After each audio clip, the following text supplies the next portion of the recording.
We all know that bread is a staple of the Western diet. Yes, and most restaurants always keep it stocked on the dining table, while many households serve it with every meal. Did you know that bread supplies about 20% of the total food calories worldwide? Yes, and there's nothing wrong with eating homemade bread every once in a while. But the experts say that processed bread really shouldn't be eaten every day. Here's what will happen to your health when you stop eating bread. You lose water weight. When you reduce your carb intake, the first thing you notice is how quickly, even magically, the weight falls off. But it's not fat you're losing. It's water.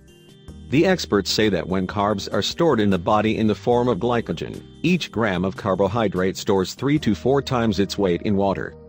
Well, this means that when you cut carbs and start using your glycogen stores, you'll lose a good amount of water weight. You will feel exhausted. First, you should know that carbs are the brain's main source of energy. And the experts say that when a person cuts down on carbs, the brain is running on fumes, especially as glycogen stores get low and become depleted. Eventually, once all that glycogen is gone, your body breaks down fat and runs off of little carbon fragments called ketones. The possible side effects: bad breath, dry mouth, tiredness, weakness, dizziness, insomnia, nausea, and brain fog. Basically, you feel like you have the flu. Eventually, your body adapts to running on ketones so you don't feel so bad, but they are not your body's preferred fuel source. Digestion problems.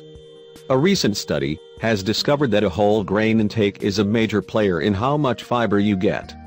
This study has found that 92% of US adults don't get enough of the grains. Fiber, the indigestible part of plants, like grains, not only help stabilize blood sugar levels, reduce the risk of obesity and chronic diseases, but keeps your bathroom habits regular. Anxiety.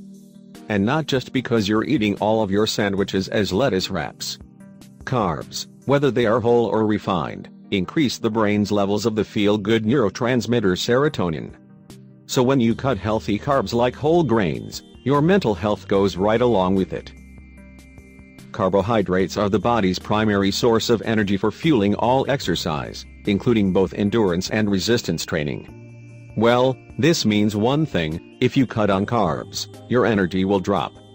Decrease your levels of your body's stored carbohydrates, and your ability to produce force and power will decrease.